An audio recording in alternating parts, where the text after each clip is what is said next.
She's the only one who really understands what gets me. She thinks my tractor's sexy.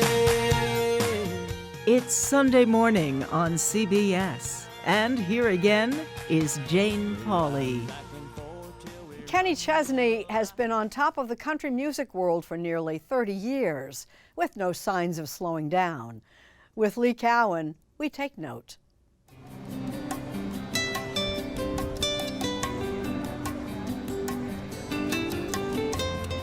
Just as the sun was going down in the heart of old Key West, Florida, a self-described pirate rode his rust-ravaged bike to this restaurant to meet a friend. There's your buddy. Fire came up. So speaking of, A friend we just happened to be in the middle of interviewing. she said, "Come in." But that's the thing about country music's Kenny Chesney. You want to come in? Down here, he's not really a superstar. He's just another laid-back local. We know a lot of the same people. He collects characters like seashells. He met David Wegman at Ivan's Stress-Free Bar down in the British Virgin Islands. Above the bar was written in shells. Yeah, No shirt, no shoes, no problem. that's right. No shoes, no shirt, and no problem. That song helped make Chesney one of the biggest touring acts around. Here and now, nowhere else in this world tonight. Almost every summer, he turned stadiums into beach parties. And the entertainer of the year Among is his many accolades, Kenny Chesney. the Academy of Country Music's Entertainer of the Year award. Kenny Chesney. He won it 4 years in a row. And just last week, he was inducted into the Country Music Hall of Fame. Suntan toes, tickling the sand. A career-topping accomplishment that he credits to taking that tropical turn in his career. You know what's crazy is I had a 18-song greatest hits album, and nobody knew who I was. What do you mean? They knew the songs, but I wasn't comfortable in my skin yet. I didn't know who I was supposed to be as an artist yet. I would go do shows, and they would go, "Oh yeah, that's the guy that sings that song. She thinks my tractor's sexy. And then that's the guy that sings that song." She got it all, my heart, my soul, my wish. When I started being my true, authentic self, that's when everything changed. I love it here. You know, He could have taken us to some tiki bar down in the Keys to keep up his tropical brand, but instead, Well, I love the history of it. Hemingway is my favorite writer. he wanted to show us this, the room where Hemingway worked on To Have and Have Not and Green Hills of Africa.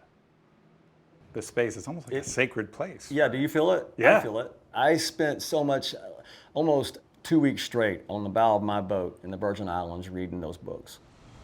Which might explain why he came down here to work on his first book, out next month.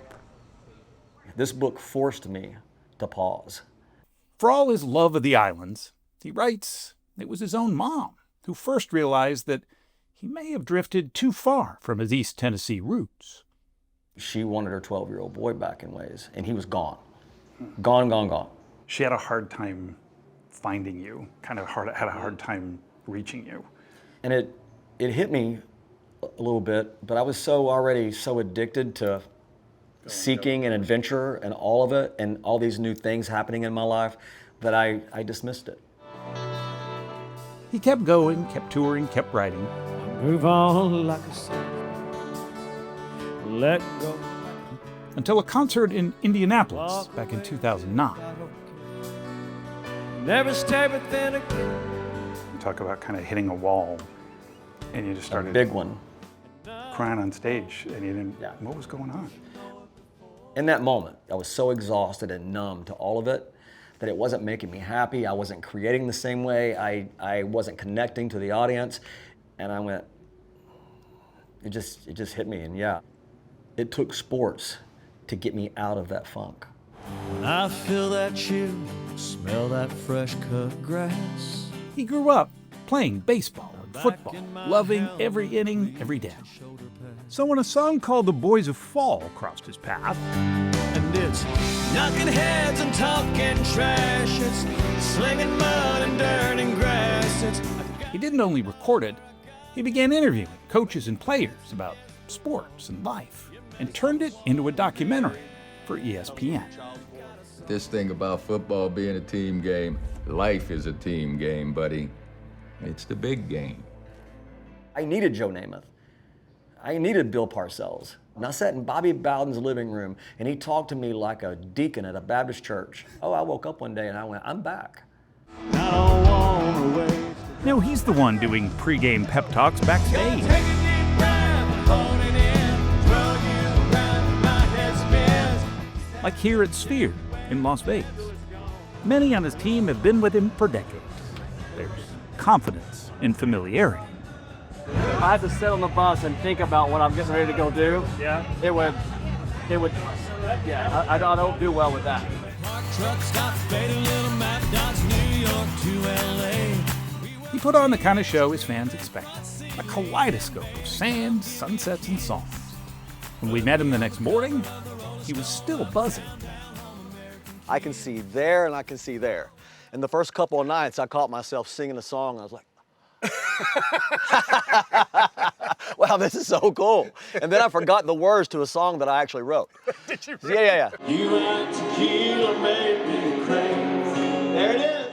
On stage with him this night was Grace Potter, the singer-songwriter he recruited for a duet, even though country really wasn't her thing. The two are now lifelong friends. You know, there's people who have always seen him as just the iconic, statue of David of country music. I'm gonna go to Florence and stand beside it. There's just so much more underneath it that's more interesting than the sculpture itself, I've read a lot of books, wrote a few songs, looked at my life, where it's going, where it's going. Indeed, the offstage Kenny Chesney is a more complicated guy, a more thoughtful guy, even a little shy, if you can believe it. That's the East Tennessee part that will always remain, even as he's chasing sunsets.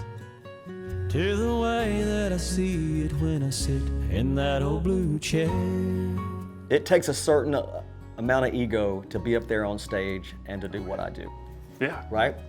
But I try really hard to leave that person up there. I can't live with that person every day. Yeah.